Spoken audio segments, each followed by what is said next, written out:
ඔබ මේ එක්වන්නේ සත්‍ය නිවැරදිව ගෙන එන දසත ප්‍රධාන පුවත් සාර සංග්‍රහය සමගින් මම රංග දිනේෂ් අල්විස් ප්‍රථමයෙන්ම අවධානය පුවත් සිරස්තල වෙත.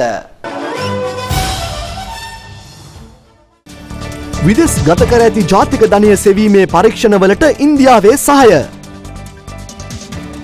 රජයේ දින 100 වැඩපිළිවෙල ජනතාවගේ ආදායම් වැඩි කරන එකක් බව ජනපති කියයි. හිටපු මැති ඇමතිවරුන්ගේ වත්කම් බැරකම් විමර්ශනයට අධිකරණයෙන් අවසර. සෞදි අරාබි පූජකයෙකුගෙන් පෘථුවිය පිළිබඳ නව හෙළිදරව්වක්.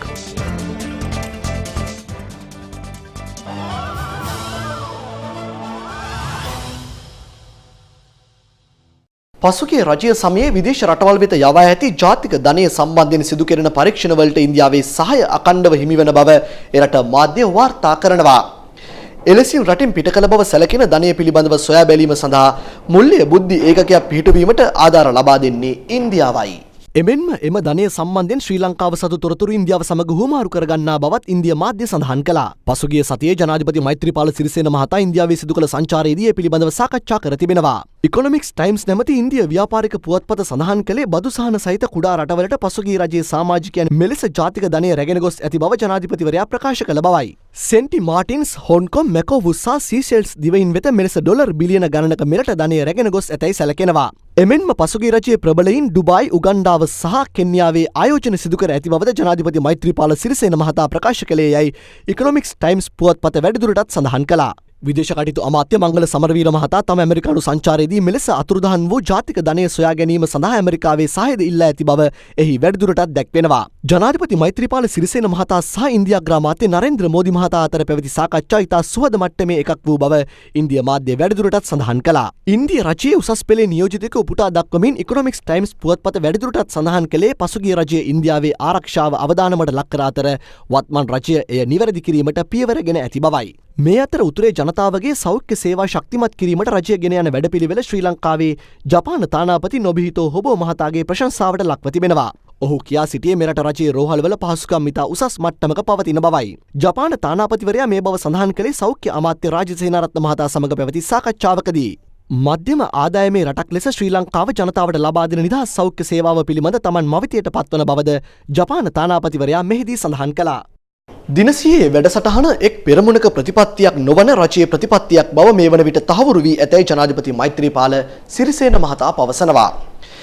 එම වැඩසටහනට අවශ්‍ය උපදෙස් සහ එහි ප්‍රගතිය පිළිබඳ සාකච්ඡාවකට ජනාධිපති කාර්යාලයේදී එක් වෙමින් මේ වන විට දින 100 වැඩපිළිවෙල යහපත් ප්‍රගතියක් අත්කරගෙන ඇති බවද ජනාධිපතිවරයා මෙහිදී කියා සිටියා. මෙම වැඩසටහනේ ප්‍රමුඛ කාර්ය ජනතාවගේ ආදායම් වැඩි කර ඔවුන්ට සහන සැලසීම බවද මෙහිදී ජනාධිපතිවරයා සිහිපත් කළා. එය ප්‍රජාතාන්ත්‍රික රාමුවක් තුළ කළ යුතු අතර ජනාධිපතිවරයා සඳහන් කළේ ඊට සියලු දෙනාගේ සහාය අවශ්‍ය බවයි. මෙම අවස්ථාවට අග්‍රාමාත්‍ය රනිල් වික්‍රමසිංහ මහතාද එක්ව සිටියා. ඉතාමත්ම ඉහළම ප්‍රමුඛතාවයේ දී යුතු වැඩසටහනක් වශයෙන් දින 100 වැඩසටහන රජයේ ඉදිරි පැවැත්ම සහ ජනතාවගේ ප්‍රසාදය තිබෙන්නේ මේ දින 100 වැඩපිළිවෙල ක්‍රියාත්මක කරලා පෙන්눔 කරන ප්‍රතිඵල මතයි. දින 100 අවසන් වෙන විට පැහැදිලිවම අපි බලාපොරොත්තු වෙච්ච ඉලක්ක ඒ ආකාරයෙන්ම සම්පූර්ණ වීම අත්‍යවශ්‍ය වෙනවා. දින 100 වැඩපිළිවෙල සම්බන්ධයෙන් පොදුවේ ගත්තාම රට තුළ ජනතාවගේ පැත්තෙන් ප්‍රසාදයක් තිබෙනවා. අපි මේ ප්‍රසාදය අවම කරගන්නේ නැතුව ඉදිරියට තවත් මේ සම්බන්ධයෙන් ජනතාවට ආකර්ෂණීය වෙන විදිහට අපි කෙරේ විශ්වාසයක් ඇතිවන විදිහට මේ වැඩසටහන ඉදිරියට ගෙන යාම තමයි ඉතාමත්ම අත්‍යවශ්‍ය වන්නේ. අපේ රට තුළට වඩා රටෙන් පිට දැන් ඔය පැමිණෙන විදේශීය ඇමතිවරු නායකයින් පහුගිය කාලේ ආපු ඒ වගේම තානාපති අංශ ඒ හැම කෙනෙක්ම හම්බෙලා කතා කරනකොට දින 100 ගැන තමයි කතා කරන්නේ. ඒගොල්ලන්ගේ ලොකු ප්‍රසාදයක් තියෙනවා. ඒක නිසා මේ ගැන රට ඇතුළේ වගේම රටින් පිටත් දින 100ක් ඇතුළත මේ යොදාගෙන තියෙන මේ විදිහේ වැඩපිළිවෙලක් වෙන කොහෙවත් කෙරලා නැති නිසා මේ පිළිබඳව පුළුල් අවධානයක් තිබෙනවා. මේ අතර ශ්‍රී ලංකාවේ සංවර්ධන ව්‍යාපෘති සඳහා අවශ්‍ය මූල්‍යමය ආධාර සැපීමට ඉදිරියේදීද ලෝක බැංකුව සූදානම් බව එහි දකුණු ආසියානු කලාපය සඳහා වූ උපසභාපතිනි ඇනට් ඩික්සන් මහත්මිය ප්‍රකාශ කළා. ඒ ජනාධිපති මෛත්‍රීපාල සිරිසේන මහතා සමග ඊයේ පැවති සාකච්ඡාවකදී ජනාධිපතිවරයා එහිදී අවධාරණය කළේ ඉදිරියේදී ලැබෙන ආධාර පාරදෘශ්‍ය භාවයෙන් යුතුව භාවිතා කරන බවයි. හිටපු අමාත්‍ය මහින්දානන්ද අලුත්ගමගේ පාර්ලිමේන්තු මන්ත්‍රී සජින් වාස් ගුණවර්ධන සහ ශ්‍රී ලංකා වරාය අධිකාරී හිටපු සභාපති ආචාර්ය ප්‍රියත් බන්දු වික්‍රම සහ ඔවුන්ගේ ඥාතීන්ගේ වත්කම් බැරකම් විමර්ශනයට අධිකරණය විසින් අවසර ලබා දී තිබෙනවා. ඒ අපරාධ පරීක්ෂණ දෙපාර්තමේන්තුවට ලැබුණු පැමිණිල්ලකට අනුව සිදු කරන විමර්ශන සම්බන්ධයෙන් වන නඩුවක් විභාගයට ගත් අවස්ථාවේදී ඒ අනුව කොළඹ ප්‍රධාන මහේස්ත්‍රාත් ගිහාන් පිලපිටිය මහතා අපරාධ පරීක්ෂණ දෙපාර්තමේන්තුවට මෙම අවසරය ලබා දුන්නේ රාජ්‍ය හා පෞද්ගලික බැංකුව ඇතුළු මූල්‍ය ආයතන 81කින් අදාළ තොරතුරු ලබා ගැනීමටයි. මුදල් විශුද්ධීකරණය පනත යටතේ අදාළ විමර්ශනය සිදු කරන බව ඔවුන් මෙහිදී අධිකරණය හමුවේ ප්‍රකාශ කළා.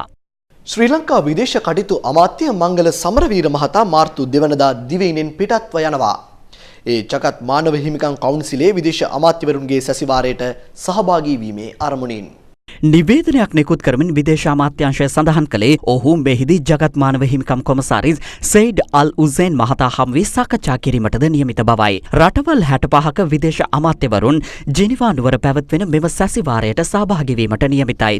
දැන් කෙටි විරාමයක්. විරාමයෙන් අනතුරුව තවත් දේශීය පුවත් කිහිපයක් බලාපොරොත්තු වන්න.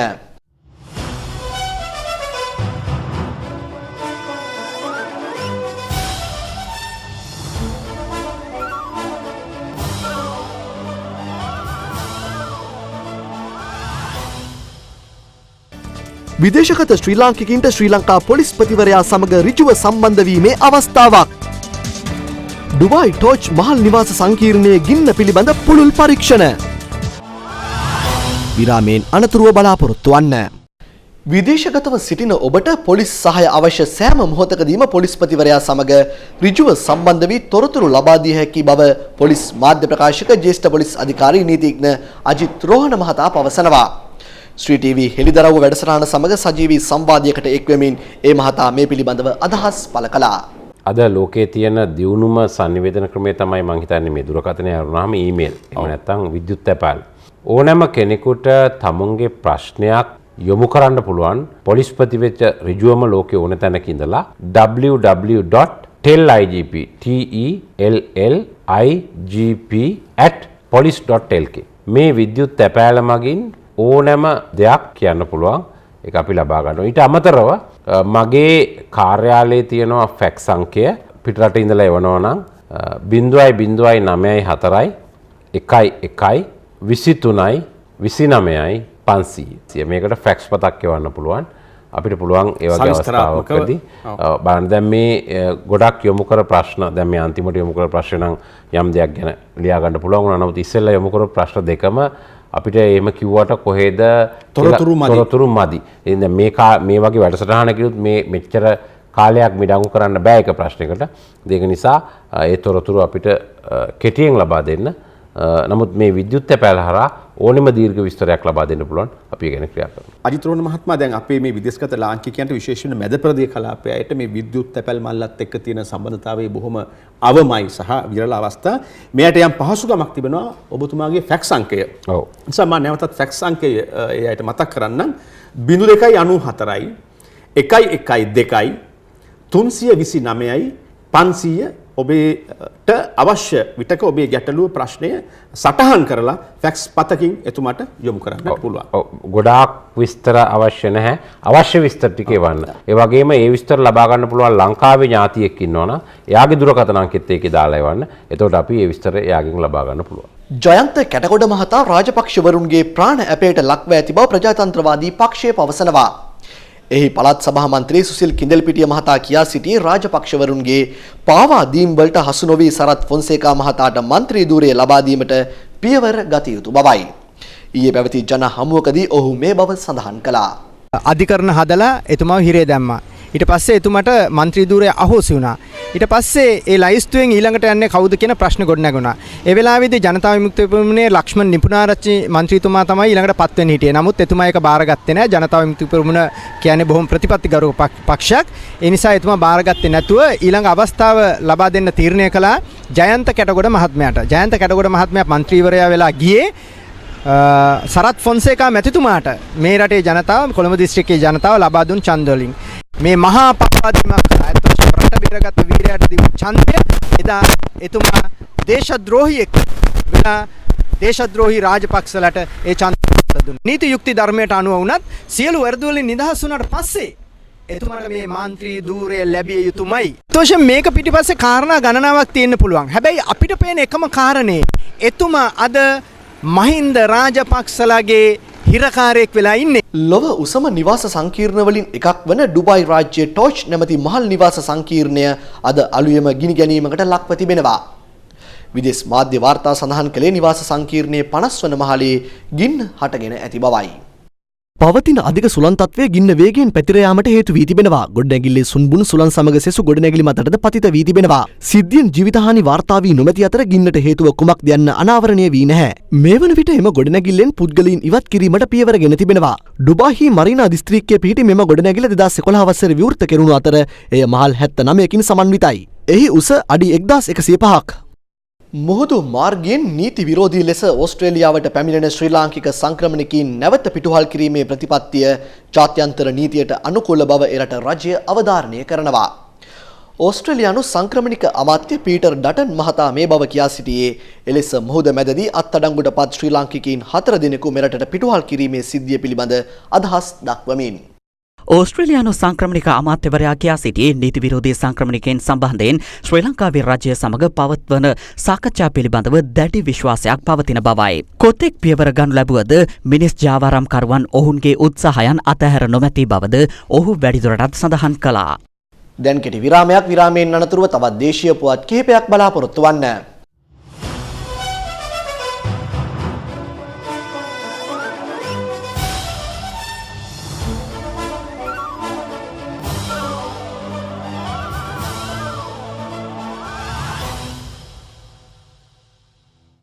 හිටපු ඌව පළාත් මහඇමති ශෂීන්ද්‍ර රාජපක්ෂ මහතා අභියාචනා අධිකරණයේ හමුවේ ගොනු කළ පෙත්සම ඊයේ විභාගයට ගැනුණා.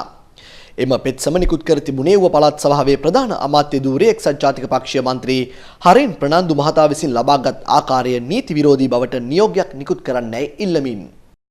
එහිදී දිවිපුද්ගල අභ්‍යාචනාධිකරණ විනිසුරු මඩුල්ල කියා සිටියේ මූලික විරෝධතා පිළිබඳව තීන්දුවක් ලබා දීමට මෙම පෙත්සම් විභාගය මාර්තු මාස 2 වෙනිදා දක්වා කල් තබන බවයි.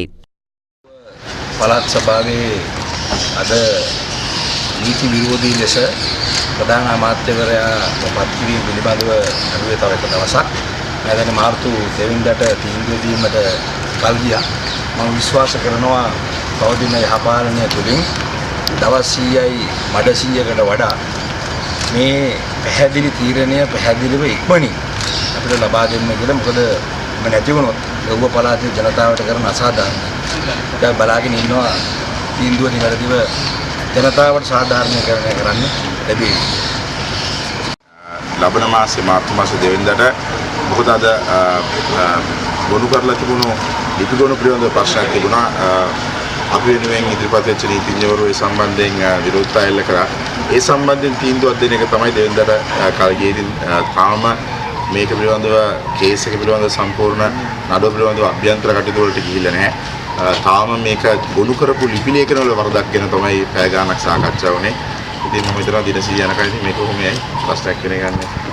දුම්වැටි ඇසුරුම් වල රූපමය අවවාද 80% දක්වා වැඩි කෙරෙන දුම්කොළ හා මධ්‍යසාර පිළිබඳ ජාතික අධිකාරිය සංශෝධන පනත් කෙටුම්පත ඊයේ පාර්ලිමේන්තුවේදී සම්මත වුණා.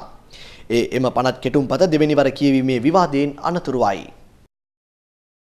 විවාදයේදී අදහස් දැක්වූ සෞඛ්‍ය හා දේශීය වෛද්‍ය අමාත්‍ය වෛද්‍ය රාජිත සේනාරත්න මහතා පැවසුවේ දුම්කොළ හා මධ්‍යසාර පිළිබඳ ජාතික අධිකාරියේ පනතත් ජාතික ඖෂධ පනතත් පාර්ලිමේන්තුවේ සම්මත වීමෙන් පසු සෞඛ්‍ය සේවයේ විප්ලවීය වෙනසක් සිදුවන බවයි. ලෝකයේ බොහෝ රටවල් මෙම රූපමය අවවාද ක්‍රියාත්මක කරන බවද අමාත්‍යවරයා මෙහිදී කියා සිටියා. ඒ අනුව බංග්ලාදේශයේ 40%ක්, තායිලන්තය 85%ක්, ඉන්දියාව 85%ක හා නේපාලය 90%ක් වශයෙන් එම අවවාද ක්‍රියාත්මක කරනු ලබනවා. හිටපු සෞඛ්‍ය අමාත්‍ය වත්මන් ජනාධිපති මෛත්‍රීපාල සිරිසේන මහතා මේ පිළිබඳව කැපවී කටයුතු කළ අතර ඒ නිසාම ජාත්‍යන්තරයේදී ලෝක සෞඛ්‍ය සංවිධානයෙන් ඒ මහතා ඇගීමට ලක් වූ බවද මෙහිදී සඳහන් කෙරුණා. දුම්කොළ පාලනය අතින් ජාත්‍යන්තර හමුවේ 42 වැනි ස්ථානයේ පසුබූ ශ්‍රී ලංකාව මෙවන විට 2 වැනි ස්ථානයට පත් වී තිබෙන බවද මෙහිදී අමාත්‍යවරයා කියා සිටියා.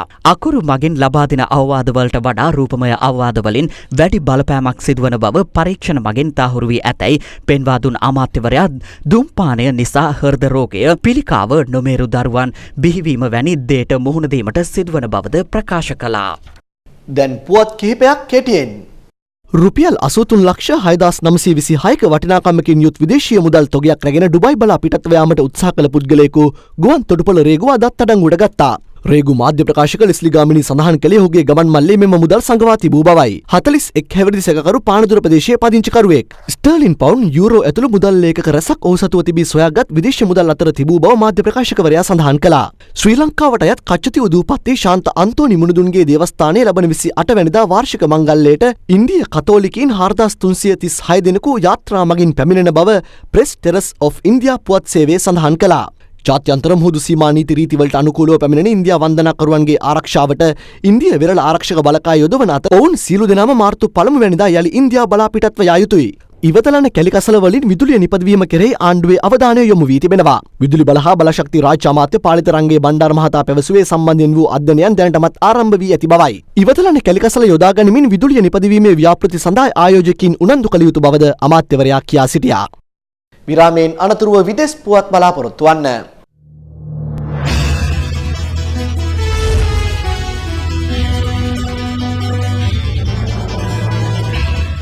පෘථිවිය භ්‍රමණය වීම හා සූර්යයා වටා පරිභ්‍රමණය වීම සිදු නොවන බව සෞදි අරාබියානු පූජකයෙකු විසින් පවසා ඇතැයි වාර්තා වනවා. ෂික් බණ්ඩාර් අල් කයිබාරි මේ බව පවසා ඇත්තේ ශිෂ්‍යයෙකු විසින් විමසූ ප්‍රශ්නයකට පිළිතුරු සපයමින්. أولا نحن الآن في أين؟ نذهب إلى مطار الشارقة.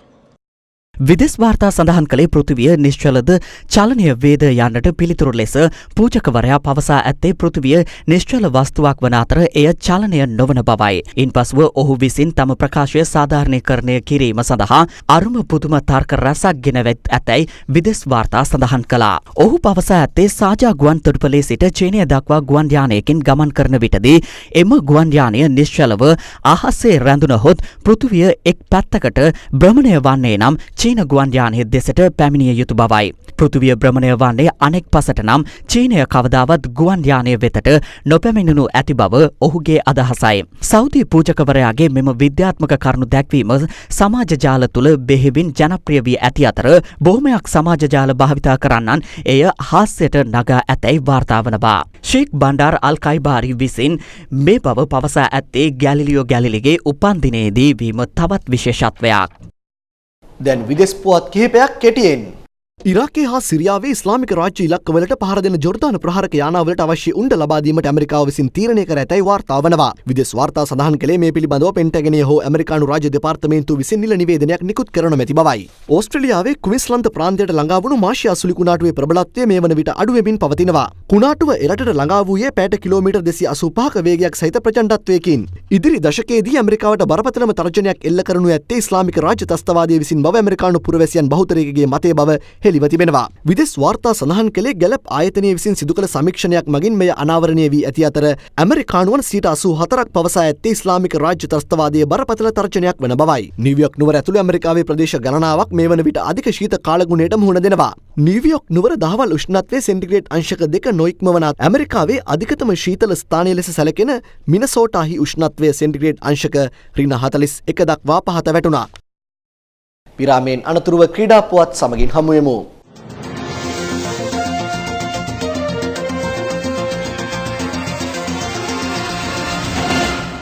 11 වන ලෝක කුසලාන ක්‍රිකට් තරඟාවලියේ අද පාකිස්තානය හා බටහිර ඉන්දිය කොදෙව් කණ්ඩායම අතර පැවති තරඟයේදී පාකිස්තානය පරදවා කොදෙව් කණ්ඩායම ලකුණු 150කින් ජය ගැනීමට සමත් වුණා.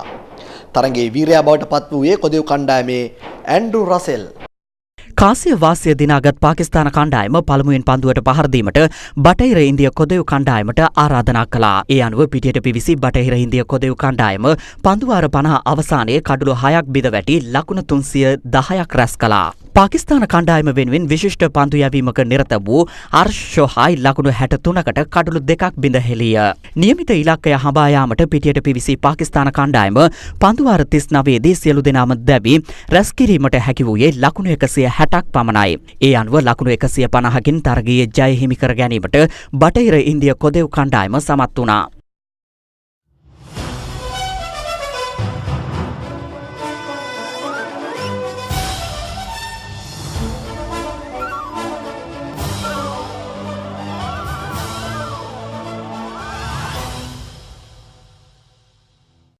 ශ්‍රී ලංකාවේ රුපියලට සාපේක්ෂව අද ප්‍රකාශිත විදේශ විනිමය අනුපාතය දැන්